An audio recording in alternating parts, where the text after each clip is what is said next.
एक सबसे बड़ी चश्मदीद तो निधि है ही जिसका हम जिक्र कर रहे हैं, दूसरा चश्मदीद जिन्होंने अपनी आंखों से सब कुछ देखा, विकास हमारे साथ मौजूद है और अब स्टूडियो में मैं विकास को बुलाना चाहूंगा। इस केस के चश्मदीद है विकास, आप आइए जरा नीचे स्टूडियो में हमें ज्वाइन कीजिए। विकास वो शख्स हैं जिन्होंने जब गाड़ी यू टर्न ले रही थी उस वक्त अपनी आंखों से सब कुछ देखा था और विकास को यह नजर आया कि गाड़ी चलती जा रही है, रफ्तार कोई बहुत ज्यादा है नहीं, धीमी रफ्तार में गाड़ी चल रही है। आइए विकास, आप आ जाइए, मेरे बगल में आ जाइए। तो विकास ने सब कुछ अपनी आंखों से देखा, बाकायदा वो कार चलते हुए देखी और अंजलि उसके नीचे फंसी हुई है, उस कार के नीचे कोई बॉडी है, ये विकास ने अपनी आंखों से देखा। विकास जरा बताइए तफसील से हमारे दर्शकों को, आपने एग्जैक्टली क्या देखा, क्या वक्त रहा होगा और आपने अपनी नजरों से देखा क्या? मैं कंजावला की तरफ से आ रहा था, सेक्टर अगरसैन रोड की तरफ मुझे जाना था। 2:30 से लेके 3:10 के आसपास में कोई बीच का टाइम हो रहा होगा। जब मैं उस रोड पे पहुंचा तो मेरी बाइक उस गाड़ी से टकराने से बची थी।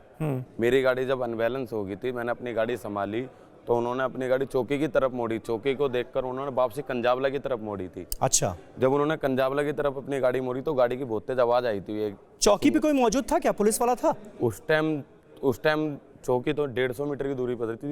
मतलब आप उधर से गए होंगे फिर आगे, तो आपको कोई नजर आया था? उस टाइम नहीं दिखा था। नहीं दिखा था? नहीं, उस टाइम नहीं दिखा था कोई पुलिस वाला। तो जब मैंने पीछे मुड़ के देखा तो उस लड़की का सर लटक रहा था उसके नीचे। सिर लटक रहा था? हाँ, सिर देखा मुझे तो मैं घबरा गया था। उस टाइम मेरे कुछ समझ नहीं आया क्या करना है क्या नहीं। गाड़ी के आगे की तरफ या पीछे की तरफ? नहीं, गाड़ी जब यूं गई थी तो गाड़ी के इस साइड था, इस साइड। अच्छा, आगे वाले पहियों के पास आपने देखा? सिर लटकता हुआ कहाँ पर देखा आपने? पहियों के पास ही था। अभी सिर लटकता हुआ पहियों के पास ही देखा था। फिर आगे चलती हुई गाड़ी थी तो बीच में डिवाइडर आ गया था, तो जितना मुझे दिखा था मैंने उतना ही बताया है। क्या कहीं से आपको ऐसा लगा क्या कि लड़की को बांधा गया है, कार के नीचे बांधा गया है और घसीटा जा रहा है, ऐसा लगा क्या? अब ये चीज़ तो मैं इस पे तो मैं नहीं कह सकता, पर डिवाइडर आ गया था ना बीच में। अगर डिवाइडर नहीं होता तो पूरा दिख भी जाता। जब तक गाड़ी जा चुकी थी, डिवाइडर के पास जा चुकी थी, मेरे को बस सर दिखा था।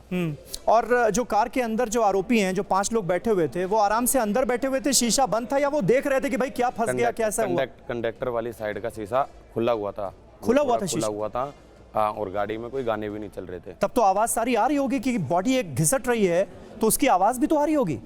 हाँ, आ रही थी। इतनी मैंने उस आवाज पे ध्यान नहीं दिया क्योंकि गाड़ी एक्सीडेंट मेरी होने से बची थी, तो उस टाइम मेरी गाड़ी डिसबैलेंस हुई थी, मैं थोड़ा घबरा गया था, तो मैंने उस आवाज पे ध्यान नहीं दिया था। विकास, मैं आपसे पूछना चाह रही हूँ, जब आपने ये देखा ये पूरा इंसिडेंट कि डिवाइडर के आगे जब गाड़ी पहुंच रही थी और ये सर दिखा आपको अंजलि का, फिर आपने क्या फॉलो किया? फिर आप पुलिस के पास कब गए? मेरे पे एक ऑर्डर असाइन हुआ पड़ा था, तो मेरे को वो भी पूरा करना जरूरी था।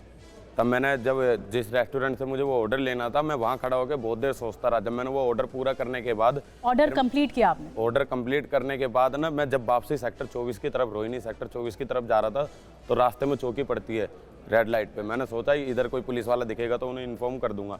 वहाँ कोई पुलिस वाला नहीं दिखा। कोई पुलिस वाला नहीं था, ये भी चश्मदीद की देखिए एक बड़ी अहम गवाही है कि पुलिस वाला कोई मौजूद नहीं था। पुलिस पिकेट था लेकिन पुलिस वाले वहां पर थे नहीं। रेखा जी हमारे साथ मौजूद हैं। रेखा जी, विकास जिन्होंने सब कुछ अपनी आंखों से देखा, उनकी बातें आपने भी सुनी होंगी। वो बड़ी इंपॉर्टेंट बात कह रहे हैं कि उन्होंने जब कार को देखा तो उसके नीचे अंजलि फंसी हुई थी, अंजलि का सिर उनको नजर आया और कार का शीशा खुला हुआ था।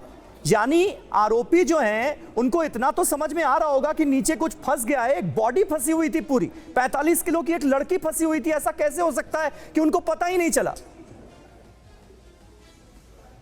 पता ही नहीं चला सर। एक पत्थर भी फंस जाता है, वो भी दिखाई दे जाता है। इतनी बड़ी बॉडी नहीं दिखाई दी उसे। इसीलिए आपको रेखा जी लगता है कि इस मामले में हत्या का मुकदमा दर्ज होना चाहिए, 302 लगनी चाहिए इन आरोपियों के खिलाफ? बिल्कुल, हाँ जी।